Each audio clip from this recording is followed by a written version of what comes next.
तो हमारी इस खतरनाक सी स्टोरी का पार्ट 1 शुरू होता है यहाँ से, जहाँ पे सब लोग क्लासरूम में बैठ के अपनी मौज मस्ती कर रहे होते हैं। वहाँ पे एक आदमी आके कहता है, दोवन तुम फिर से गेम खेलना चालू कर दिए। यहाँ पे कुछ लोग बैठ के उस दोवन के बारे में उल्टा सीधा बोलते हैं कि ये क्या सारा दिन गेम खेलता है। तो यहाँ पे हमें दिखाते हैं कि जिसके बारे में ये बात कर रहे हैं उसके आगे 6-7 स्क्रीन एक साथ होती है और वो कहता है मैं पूरा पूरा गेम शटल हूँ। अब यहाँ पे वो कहता है कि मैं ये करना न तो नहीं चाहता पर मुझे ये करना होगा। और ये क्या, ये एक साथ 5-6 स्क्रीन पे एक साथ टैप पे टैप करता है। अब उसे एक पीछे से आवाज़ आती है कि तुम लगता काफ़ी ज़्यादा अच्छे हो। तो वो कहता है कि कौन ये मुझे बीच में डिस्टर्ब कर रहा है। तो यहाँ पे दिखाते हैं कि ये बहुत ही ज़्यादा खूबसूरत लड़की होती है जिसका नाम एरिन जू होता है, जो कहती है कि इससे फ़र्क नहीं पड़ता कि मैं कितना ज़्यादा खेलती हूँ, मैं अभी भी इसमें बहुत ज़्यादा बेकार हूँ। इसके बाद वो सोचता है कि ये क्लास 7th की लड़की आखिर मेरी क्लास में क्या कर रही है। इसके बाद में वो लड़की कहती है कि लगता है यहाँ पे कुछ लड़के हैं जिन्हें गेम खेलने में मज़ा आता है। तो मैं उसे कहता है कि हाँ मुझे लाइव गेम खेलने में मज़ा आता है, और वो मन में ये भी सोचता है कि पूरे क्लास इस पे क्रश है और हाँ मैं भी उनमें से एक हूँ। तो यहाँ पे एरिन कहती है कि मैंने अपने दोस्तों के साथ शर्त लगाई कि कौन इस गेम में सबसे ज़्यादा हाई स्कोर करेगा, पर मैं अभी बहुत ज़्यादा पीछे हूँ। तो यहाँ पे जो दोन होता है वो मौके का चौका मारते हुए कहता है क्या मैं तुम्हारे लिए इस गेम में हाई स्कोर कर सकता हूँ। तो यहाँ पे जो आर्यन कहती है नहीं तुम बहुत ज़्यादा बिजी लग रहे हो, ये वैसे भी मैं इसलिए करना चाहती हूँ क्योंकि मैं इसे खेलना चाहती हूँ। तो यहाँ पे जो कहता है कि तुम्हें पता है लाइव इस गेम का मतलब क्या है, इसका मतलब ये है कि जो भी तुम गेम में खेलते हो वो तुम्हारी लाइफ में बहुत ही यूजफुल होता है। तो यहाँ पे जो आरोन है वो इस चीज़ पे बहुत ज़्यादा मुस्कुराती है। इस चीज़ को देख के दोहन बहुत ज़्यादा खुश हो जाता है कि ये क्या है, ये मेरी फालतू सी जोक पे हंस रही है। इसके बाद वो उसे गेम की प्रो टिप्स बताने वाला होता है कि पीछे से आवाज़ आती है कि चलो खाना खाने चले। ये हम देखते हैं कि उसकी दोस्त होती है और जो पूछती है ये तुम्हारा दोस्त है, वो कहती है नहीं मैं तुम्हारा वेट कर रही थी। अब आर्यन तो यहाँ पे अपनी दोस्त के साथ खाना खाने चले जाते हैं और जाते जाते कहते हैं तुम्हारा थैंक्स दोवन। ये देख के दोवन बहुत ज़्यादा खुश होता है कि उसे उसका नाम पता है। इसी बीच पीछे से आवाज़ आती है कि तुम्हारा कैरेक्टर मर चुका है। ये देख के वो बहुत ज़्यादा हैरान होता है, ये क्या मैंने जो कुछ भी कलेक्ट किया था ये सब चले गया, अब वो मुझे छोड़ेगा नहीं। और पीछे से ये क्या उसकी गुद्दी पे बहुत ज़ोर से रैप्टा आता है और यहाँ पे वो कहता है कि आराम कर, मैंने तेरे को मना किया था ना कि तू अपनी फ़ोन की नज़र नहीं हटाएगा, तो तू कैसे मरा। यहाँ पे अब दावन कहता है प्लीज़ मुझे छोड़ दो, तुम मेरा सामान ले लो। यहाँ पे वो कहता है कि ये तो कोई बात नहीं हुई। यहाँ पे इसके बाद उसे फिर से वही बहुत ज़्यादा बुरा मारने लगता है और यहाँ पे धवन कहता है लाइव इज सेइंग का मतलब ही लगता है इस जैसे हरामखोरों से होगा। इसके बाद इसकी पिटाई चलती रहती है चलती रहती है। तो यहाँ पे अब धवन मन में सोचता है कि इस जैसे लोग दूसरों को बुली करके आगे जाते हैं और इन लोगों की नज़रों में सिर्फ मैं एक कचरा हूँ। इसके बाद में वो बंदा कहता है कि तुम्हें 1 हफ्ते के अंदर मुझे फायर किंग की ग्रेट स्वार्ड ला के देनी होगी। तो यहाँ पे धवन हैरान होकर कहते हैं कि मैं 1 हफ्ते में ये कैसे ला के दे सकता हूँ। तो यहाँ पे वो जो गुंडा होता है वो कहता है कि लगता है तो उस लड़की को काफ़ी ज़्यादा पसंद करता है, दिखता तो तू घोचू है। चलो एक काम करते हैं, अगर तूने मेरे को लेजेंडरी स्वाद 1 हफ्ते में ला के ना दी तो मैं तेरे को उस लड़की के सामने नंगा करके पट्टे से मारूंगा। इसके बाद वो सब उसे मार मार के वहाँ से चले जाते हैं और इसके पल हमें दिखाते हैं कि ये बहुत ज़्यादा दर्द से चिल्ला रहा होता है और उस बेकार सी गेम को गालियाँ दे रहा होता है, जिस कारण से उसे बहुत ज़्यादा मार पड़ी होती है। इसके बाद सबकी हॉलीडेज शुरू हो जाती है और हमें दिखाते हैं कि धवन घर में बैठ के कह रहे होते हैं मुझे फ़र्क नहीं पड़ता क्योंकि मैं एक गेमर हूँ। इसके बाद उसके घर में कोई नहीं होता और कहता है कि लगता है अब मेरा टाइम आ गया है, मैं बैठ के अब गेम खेल सकता हूँ। इसके बाद हमें दिखाते हैं वो अपना पीसी ऑन करता है, जहाँ पे उसका जो कैरेक्टर होता है वो एकदम मैक्स लेवल का होता है, जिसके हमें किसी ने पता भी नहीं होता।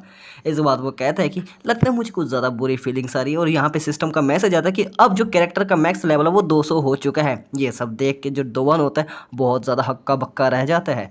इसके बाद में यहाँ पे 10 घंटे ज़्यादा हो जाते हैं, वो अपना लेवल बढ़ाने के लिए खेलता रहता है। यहाँ पे हम दिखाते हैं कि 30 घंटे से भी ज़्यादा हो चुके हैं, वो बेकार सी कलेक्शन करता रहता है। ये सब देख के दोवन बहुत ज़्यादा हैरान होता है और गुस्से से बोलता है कि अगर तुम यहाँ पे गेम की हार्डनेस बढ़ा रहे हो तो तुम्हें यहाँ पे ड्रॉपिंग चांसेस भी बढ़ाने चाहिए। मुझे पता है कि ये बहुत ज़्यादा बेकार गेम है, इसलिए अब वो इसे 60 घंटे से भी ज़्यादा खेलता रहता है, पर यहाँ तक उसका सिर फटने को आ जाता है, पर वो फिर भी नहीं रुकता। यहाँ पे उसे 1.5 घंटे से भी ज़्यादा होने वाले होते हैं, पर यहाँ पे वो कहता है कि दिक्कत ये नहीं है कि यहाँ पे ड्रॉपिंग चांसेस कम है, यहाँ पे दिक्कत ये है कि यहाँ पे हर एक सिंगल मॉन्स्टर को भी हराना बहुत ज़्यादा मुश्किल है।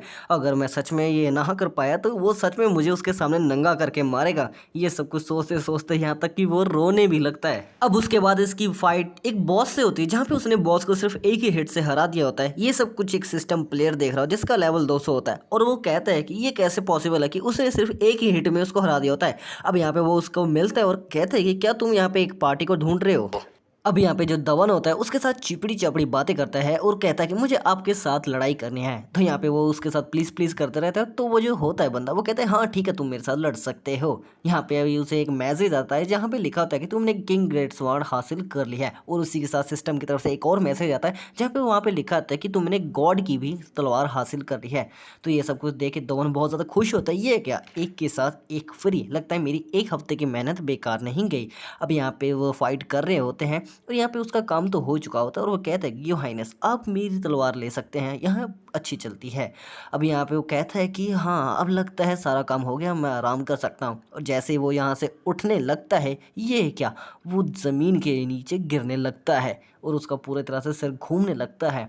अब यहाँ पे वो सोचता है ये मेरे साथ आखिर हो क्या रहा है, मैं नीचे क्यों गिर रहा हूँ। यहीं पे उसकी स्क्रीन पे मैसेज आता है कि एक 17 साल का लड़का गेम खेलते खेलते मारा गया। यहाँ पे वो ये सब कुछ देख के हैरान होता है, ये क्या, ये तो मेरी न्यूज़ लगती है। यहाँ पे लिखा आता है कि ज़्यादा गेम खेलने से आपकी मौत भी हो सकती है। ये सब कुछ देख के वो होता है और कहता है कि माँ मुझे माफ़ करना, मैं आपसे पहले इस दुनिया से जा रहा हूँ, तो घर आते वक्त आप दुखी मत होना। यहाँ पे वो कहता है कि मैं डेथ मिल रही है सिर्फ एक बेकार सी गेम कारण। अब मुझे लगता है मेरा मरने का वक्त आ चुका है ये बेकार सी गेम के कारण। अब वो मन में बात करता है और कहते हैं कि क्या मैं बात कैसे कर पा रहा हूँ, मैं तो मर चुका हूँ। यहाँ पे सिस्टम से मैसेज आता है कि प्लेयर का नाम है धवन और इसके एनालाइज के बाद इसकी रैंक बता दी जाएगी। यहाँ पे एक और मैसेज आता है कि आपकी रैंक एकदम नॉर्मल है, क्या आप इस चीज़ को एक्सेप्ट करते हैं। यहाँ पे लिखा आता है कि आप एक्सेप्ट कर चुके हैं और आप दोबारा से एक नई जगह पे जिंदा होने वाले हैं। अगले ही पल धवन की आंखें खुलती है और आंखें खुलती ये क्या, ये तो अपनी क्लासरूम में बैठा होता है और ये तो वही सीन होता है जब ये अपनी गेम खेल रहा होता है। ये यहाँ पे सब कुछ देख रहा होता है और पीछे से आवाज़ आती है कि अभी मैं तुम्हें छोड़ के जा रही हूँ। ये तो वही होता है तब यहाँ पे आयरविन उसे छोड़कर जा रही होती है। ये सब कुछ देख के जो धवन होता है बहुत ज़्यादा डर जाता है। यहाँ पे जो आयरविन होती है वो सोचती है कहीं ये मेरी वजह से तो नहीं डर रहा क्योंकि मैंने इससे हेल्प जो मांगी थी। पर यहाँ पे तो अभी फ़िलहाल आरविन चली जाती है खाना खाने के लिए और यहाँ पे जो धवन है वो सोचता रहता है कहीं ये सपना तो नहीं। इसके बाद में उसके सामने एक लॉग स्टैट खुल जाती है जहाँ पे लिखा होता है कि आपने अभी तक जितनी भी आपकी गेम खेल रखी है उसकी सारी पावर्स थोड़ी देर में एक्टिव होने वाली है। यहाँ पे धवन फिर से हैरान होता है कि जितनी भी मैंने गेम्स खेल रखी है लिटरली। तो इसके बाद फिर से यहाँ पे मैसेज आता है जहाँ पे लिखा है कि आपकी कैलकुलेटिंग हो रही है एक्सपी। यहाँ पे पीछे से अभी जोरदार फिर से मुक्का आता है और ये क्या, ये तो वही सीन होता है जब उसे चिन वो आके मारता है और वही सब कुछ दोबारा से रिपीट होता है। पर यह सवार जो धवन होता है वो बहुत ज़्यादा गुस्से में होता है और सोचता है कि ये सिर्फ तुम्हारे कारण से हुआ। ये उसका गुस्सा देख के चिन वो भी बहुत ज़्यादा घबरा जाता है और यहाँ पे उसे बहुत ज़्यादा मारने लगता है। और यहाँ पे पर जो धवन होता है वो कहता है कि मुझे मारो, ये पक्का कोई सपना है। पर ये क्या, उसे तो सच में दर्द होता है और वो कहता है नहीं नहीं ये दर्द हो रहा है, पक्का सपना नहीं ये हकीकत है। पर ये गए भाई, इसके तो तब तक तो बिना साबुन के धुलाई हो रही होती है। यहाँ पे वो कहता कि तुमने मुझे गुस्सा दिलाया तो मैं तुमसे तब तक मारूंगा जब तक मैं थक ना जाऊँ। यहाँ पे जो धवन होता है वो कहता है फिर तो भाई मैं पक्का मर जाऊंगा। यहाँ पे क्लासरूम का दरवाजा खुलता है जहाँ से एरविन निकलते और कहते हैं कि मैं अपना फ़ोन यहीं पे भूल गई हूँ। पर ये क्या, एरविन हैरान हो जाती है कि ये आखिर क्लासरूम में चल क्या रहा है। तो यहाँ पे धवन कहता है कि तुम यहाँ पे वापस क्यों आई। इसी बीच में उसे जोरदार मुक्का पड़ता है जिससे उसे 32 बार आ जाती है और चिन्हू कहता है कि तुम्हें अभी और मार खानी है। तो यहाँ पे एरविन उसे आके बचाने के लिए आगे बढ़ती है और उसे रोक के कहती है कि तुम आखिर इसकी पिटाई क्यों करे। तो चिन्हू यहाँ पे कहता है कि ये हरामखोर मेरी आंखों में बहुत ज़्यादा चुभ रहा है, तुम्हें इससे कोई दिक्कत है क्या। यहाँ पे उसने उसके भी बाल पकड़ लिए होते हैं। ये सब कुछ देख के धवन के अंदर एक बहुत ही अलग लेवल की पावर आ जाती है और वो कहता है कि मुझे इसे रोकना है। तो वो कहता है कि रुक जा हरामजादे, तुम अभी ये और नहीं कर सकते। इसके बाद में वो उसके मुक्का मारने के लिए आगे बढ़ता है। उसने ऑलमोस्ट उसे मुक्का मार दिया होता है पर ये क्या, चिन्हू ने उसका मुक्का रोक लिया होता है और पलटवार धवन पे ही कर देता है। पर यहाँ पे सिस्टम का मैसेज आता है कि तुम एक लेजेंडरी पे एक्सपोर्ट हो चुके हो। उसके बाद उसके अंदर इतनी खतरनाक पावर आती है कि उसने चिन्हू की पिटाई एक गेम की तरह कर दी होती है। और जहाँ पे ये एरविन भी देख के हक्की बक्की तो होती ही है, यहाँ पे धवन खुद होता है हक्का बक्का। और यहाँ पे वो कहता है कि कहीं ये स्किल तो गेम की नहीं जो मैंने इतनी ज़्यादा खेल के प्रो की थी। यहाँ पे धवन के सामने एक सिस्टम का मैसेज आता है जहाँ पे एडमिन का मैसेज होता है जिसमें लिखा होता है इतने ज़्यादा हैरान मत हो, ये मैंने सिर्फ अपना कर्ज उतारा है। तो धवन को याद आता है कि ये स्पीच तो उसकी प्रिंस की ही जिसको मैंने अपनी स्वॉर्ड गिफ्ट में दी थी। इसके बाद ये जो धवन होता है वो बहुत ज़्यादा थक जाता है और हैरान भी हो जाता है कि ये आखिर मेरे साथ चल क्या रहा है, क्योंकि यहाँ पे उसके सामने एक के बाद एक मैसेज पे मैसेज आते रहते हैं और वो सोचता है कहीं ये कोई सपना तो नहीं है। इसी के साथ रियलिटी क्वेस्ट का फर्स्ट एपिसोड यहीं पे खत्म होता है। अगर आपको अच्छा लगा तो वीडियो को लाइक, चैनल को सब्सक्राइब करें। तब तक के लिए बाय। और हाँ, कमेंट में इसका पार्ट 2 लाना या नहीं लाना ज़रूर लिखना। Bye bye.